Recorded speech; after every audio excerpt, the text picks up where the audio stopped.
नमस्कार दोस्तों, स्वागत है आपका आज के मुख्य समाचारों में। जी हाँ दोस्तों, आपको यहाँ पर देखने को मिलेंगी सुबह से लेकर शाम तक की तमाम बड़ी खबरें, मुख्य समाचार, ब्रेकिंग न्यूज़ अपडेट्स के रूप में। तो दोस्तों, आप सभी लोगों से रिक्वेस्ट है इस वीडियो को ज़्यादा से ज़्यादा लाइक और शेयर करें। तो चलिए दोस्तों, जान लेते हैं आज की पहली बड़ी खबर। दिल्ली के विधायकों को खरीदने के लिए 1075 करोड़ रुपए तैयार, डिप्टी सीएम मनीष सिसोदिया ने बीजेपी पर लगाया ऑपरेशन लोटस का आरोप।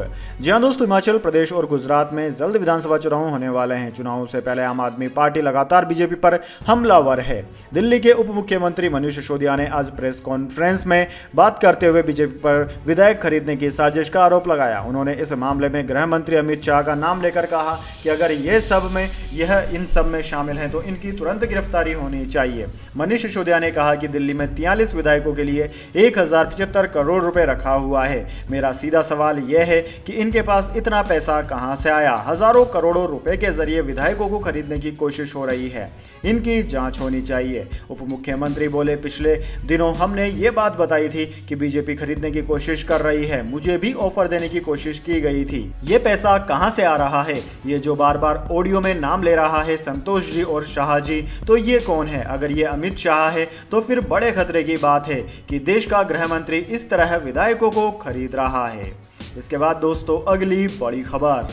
बिना शादी के मां बनोगी तो मुझे प्रॉब्लम नहीं, नातिन नव्या से और क्या क्या बोली जया बच्चन, जान लीजिए। जी हाँ दोस्तों, बॉलीवुड की दिग्गज अदाकारा जया बच्चन अपनी नातिनी नव्या नवेली नंदा संग खास बॉन्ड शेयर करती है। जया अक्सर ही नव्या को लेकर अपनी राय खुलकर सामने रखती है। अब जया बच्चन ने अपनी नातिनों को कुछ ऐसी रिलेशनशिप एडवाइस दी है जिसकी खूब चर्चा हो रही है। जी हाँ दोस्तों, जया बच्चन ने अपनी नातिन नव्या नवेली नंदा के उनके पॉडकास्ट व्हाट द हेल नव्या पर बात करते हुए काफी बोल्ड रिलेशनशिप एडवाइस दी। जया बच्चन ने कहा कि किसी भी रिलेशनशिप को लंबे समय तक चलाने के लिए फिजिकल अट्रैक्शन बहुत जरूरी है। जया ने यह भी कहा कि उनके समय में वो एक्सपेरिमेंट नहीं कर सकती थी। जया बच्चन ने रिश्ते में फिजिकल रिलेशनशिप होने को जरूरी बताया है। जया ने कहा है कि कोई भी रिश्ता सिर्फ प्यार, फ्रेश एयर और एडजस्टमेंट पर नहीं चलता। जया बच्चन ने यह भी कहा कि अगर नव्या नवेली बिना शादी किए मां बनती है तो उन्हें इससे कोई प्रॉब्लम नहीं है। इसके बाद दोस्तों, अगली बड़ी खबर। दिल्ली एनसीआर में बढ़ते प्रदूषण के चलते नए प्रतिबंध लागू, अब निर्माण कार्यों पर भी लग गई है रोक।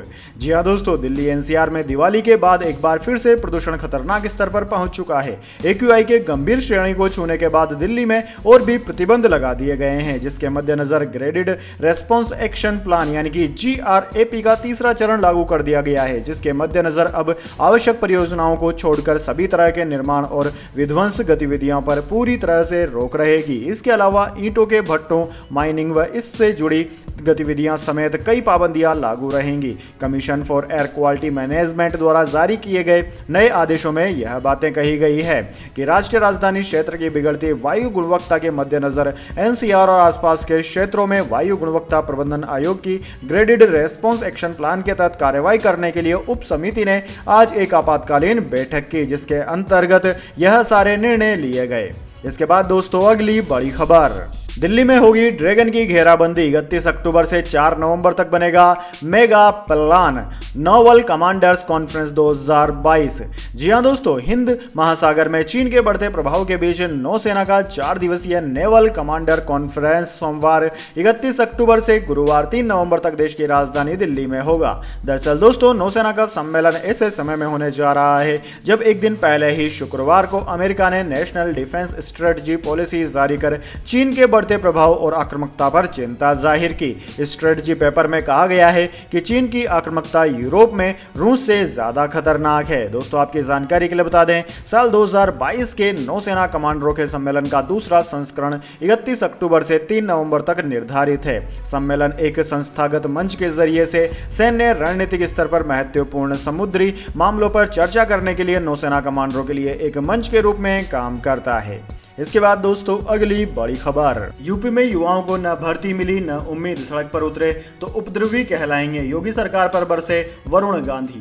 जी हाँ दोस्तों, बीजेपी नेता वरुण गांधी हमेशा से ही समसामयिक मुद्दे उठाने को लेकर सुर्खियों में रहे हैं। बड़ी बात यह है कि अगर मुद्दा समाज के हित में हो तो वरुण गांधी अपनी सरकार पर निशाना साधने से भी पीछे नहीं हटते। इस बार भी उन्होंने उत्तर प्रदेश में पुलिस भर्ती का मुद्दा उठाते हुए बीजेपी पर तंज कसा है। उन्होंने कहा है कि 4 साल से यूपी पुलिस की भर्ती का इंतजार कर रहे लाखों छात्र ओवर एज हो चुके हैं। वरुण गांधी ने कहा कि 4 साल से यह युवा इंतजार कर रहे हैं, लेकिन न इन्हें भर्ती मिली और न ही कोई उम्मीद। युवा सोशल मीडिया पर लगातार अपनी आवाज उठा रहे हैं, पर सुनवाई नहीं। यही छात्र जब सड़क पर आएंगे तब उन पर उपद्रवी होने का आरोप लगेगा। क्या यह अन्याय नहीं है? इसके बाद दोस्तों अगली बड़ी खबर, दुनिया भर में ड्रोन से आतंकी हमलों का खतरा। यूएनएससी में जयशंकर बोले, आतंकवादियों ने इंटरनेट को हथियार बनाया, इससे प्रोपोगेंडा फैला रहे हैं। जी हाँ दोस्तों, संयुक्त राष्ट्र सुरक्षा परिषद की काउंटर टेररिज्म कमेटी की स्पेशल मीटिंग का आज दूसरा दिन है। मुंबई के बाद कमेटी की मीटिंग दिल्ली में हुई। इस मीटिंग में विदेश मंत्री एस जयशंकर ने तकनीक के जरिए आतंकी हमलों को अंजाम दिए जाने की चेतावनी दी। जयशंकर ने कहा कि कम लागत और आसानी से मिलने की वजह से दुनिया भर में ड्रोन हमलों का खतरा बढ़ गया है। विदेश मंत्री ने कहा कि आतंकी समूह इंटरनेट का इस्तेमाल समाज को अस्थिर करने के लिए कर रहे हैं। उनके लिए सोशल मीडिया प्लेटफॉर्म भी कट्टरता और षड्यंत्र फैलाने का टूल किट बन गया है। टेक्नोलॉजी की आसानी से उपलब्धता ने आतंकवादियों की क्षमताएं बढ़ा दी है। इसके जरिए वे आसानी से कहीं भी हमला कर सकते हैं। इसके बाद दोस्तों अगली बड़ी खबर, कंगना रनौत राजनीति में एंट्री को तैयार, बोली जनता चाहेगी तो 2024 में मंडी से चुनाव लड़ूंगी। जी हां दोस्तों, हिमाचल प्रदेश की शिमला में पंचायत आज तक का कार्यक्रम चल रहा है। इस खास कार्यक्रम में शिरकत करने कंगना रनौत भी पहुंची। राज्य में चुनाव होने हैं और कंगना हिमाचल की ही रहने वाली। इस कार्यक्रम में कंगना रनौत ने घोषणा की कि वह हिमाचल प्रदेश से चुनाव लड़ने के लिए तैयार है। एक्ट्रेस ने कहा कि अगर जनता चाहती है और अगर भाजपा उन्हें टिकट देती है तो वह चुनाव लड़ने को तैयार है। दरअसल दोस्तों, कंगना से जब यह पूछा गया कि क्या वह राजनीति में आने और जनता की सेवा करने के लिए तैयार है, तो अभिनेत्री ने कहा कि वह हर तरह की भागीदारी के लिए तैयार है। इस कार्यक्रम में कंगना ने कई मुद्दों पर अपनी राय रखी। कंगना ने आज तक के मंच पर प्रधानमंत्री मोदी की सराहना की और उन्हें महापुरुष कहा। कंगना ने कहा कि यह दुखद है कि पीएम मोदी और राहुल गांधी दोनों प्रतिस्पर्धी हैं, लेकिन मोदी जी जानते हैं कि उनका कोई विरोधी नहीं है। इसके बाद दोस्तों अगली बड़ी खबर, तेलंगाना ऑपरेशन लोटस को अंजाम देने की फिराक में जुटे आरोपियों की गिरफ्तारी का हाई कोर्ट ने दिया आदेश। जी हां दोस्तों, तेलंगाना के मुख्यमंत्री के चंद्रशेखर राव की पार्टी भारत राष्ट्र समिति के विधायकों की कथित खरीद फरोख्त के आरोप में हिरासत में लिए गए 3 युवकों को गिरफ्तार किया गया है। लोअर कोर्ट के आदेश को पलटते हुए हाई कोर्ट ने शनिवार को यह आदेश दिया। गुरुवार को लोअर कोर्ट द्वारा उन्हें हिरासत में लेने की पुलिस की अर्जी को खारिज किए जाने के बाद रिहा कर दिया गया था। सबूतों का अभाव बताते हुए कोर्ट ने धारा 41 के तहत नोटिस जारी करके पुलिस को बिना वारंट आरोपियों को गिरफ्तार करने की अनुमति दी है। साथ ही पुलिस को कहा है कि वो आरोपियों से सवाल करे जो कथित तौर पर बीजेपी से जुड़े हुए बताए गए हैं। दोस्तों आपकी जानकारी के लिए बता दें, आरोपियों को बुधवार की देर रात हैदराबाद के पास स्थित फार्म हाउस के पास से गिरफ्तार किया गया। पुलिस ने बताया कि उन्हें बीआरएस के 4 विधायकों को बीजेपी में शामिल करने के लिए घूस देते हुए पकड़ा गया था। ऐसा आरोप है कि बीजेपी कई राज्य जहां उनकी सरकार नहीं है वहां विपक्ष के विधायकों को पार्टी में शामिल करने के लिए ऐसे हथकंडे अपनाती है। इसे ऑपरेशन लोटस का नाम दिया गया है। इसके बाद दोस्तों अगली बड़ी खबर, 8 दिन में 17 डिग्री तक आएगा पारा, 10 राज्यों में बढ़ेगी ठिठुरन। जी हां दोस्तों, अक्टूबर का महीना गुजरने के साथ मौसम का रुख भी पलटने वाला है। देश में एक साथ एक्टिव हुए 2 वेस्टर्न डिस्टर्बेंस 10 राज्यों में ठिठुरन भरी सर्दी लाएंगे। पंजाब, हरियाणा, दिल्ली, उत्तर प्रदेश, राजस्थान के साथ गुजरात, मध्य प्रदेश, महाराष्ट्र, छत्तीसगढ़, उड़ीसा और तेलंगाना में तापमान 6 से 7 नवंबर के बीच तेजी से गिरेगा। दिन और रात के तापमान में 11 से 17 डिग्री का अंतर आने के आसार हैं। दोस्तों मौसम विभाग ने बताया कि इस समय उत्तर और पश्चिम से लेकर मध्य भारत तक ड्राई नॉर्थ वेस्ट हवाएं चल रही है। उत्तर के पहाड़ों पर बर्फबारी के बाद ये हवाएं बर्फीले इलाकों से गुजरती हुई मध्य भारत तक ठंडक लेकर पहुंचेंगी। इनकी वजह से ही 6 नवंबर से देश में 2 वेस्टर्न डिस्टर्बेंस की वजह से उत्तर से लेकर मध्य भारत तक दिन में ठिठुरन महसूस होगी। इसके बाद दोस्तों अगली बड़ी खबर, शादीशुदा महिला से घरेलू काम करवाना क्रूरता नहीं, हाईकोर्ट ने कहा लड़कियों को घर का काम नहीं करना तो शादी से पहले बताएं। जी हाँ दोस्तों, अगर एक शादीशुदा महिला को परिवार के लिए घरेलू काम करने के लिए कहा जाता है तो उसकी तुलना नौकर से नहीं की जा सकती। अगर महिला घर के काम नहीं करना चाहती तो उसे यह बात शादी से पहले ही बता देनी चाहिए, जिससे होने वाले पति पत्नी के बारे में दोबारा सोच सके।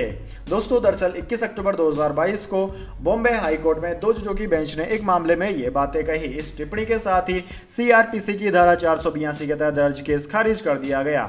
दरअसल दोस्तों, महाराष्ट्र के नांदेड़ जिले के भाग्यनगर थाने में एक महिला ने एक शिकायत दर्ज कराई थी। इस शिकायत में पति और ससुराल वालों पर 3 बड़े आरोप लगाए। उन्होंने पहला आरोप लगाया, शादी के 1 महीने बाद ही पति और उसके परिवार वाले महिला के साथ नौकरों जैसा व्यवहार करने लगे। दूसरा आरोप, पति और ससुराल वालों ने 4 चक्का गाड़ी खरीदने के लिए महिला के पिता से 4 लाख रुपए की मांग की। इतना पैसा देने में असमर्थता जताने पर महिला को प्रताड़ित करने लगे। तीसरा आरोप लगाया, एक दिन बेटे के जन्म के लिए ससुराल वाले उसे डॉक्टर के पास ले गए। डॉक्टर ने कहा कि गर्भ की अवधि पूरी नहीं हुई है। इसके बाद सास और ननद ने उसके साथ मारपीट की। दोस्तों, अदालत में अलग अलग दावों पर अलग अलग सुनवाई हुई, लेकिन फिलहाल जिस बात की हम आपको यह खबर सुना रहे हैं उसके अंतर्गत यह था कि अगर पत्नी को काम करने के लिए ससुराल में कहा जाता है तो वह नौकरानी नहीं बन जाती है, ऐसा हाई कोर्ट ने कहा है। हाई कोर्ट का कहना है कि अगर किसी भी स्त्री को काम नहीं करना है शादी के बाद तो उसे शादी से पहले ही बता देना चाहिए। इसके बाद दोस्तों, अगली बड़ी खबर।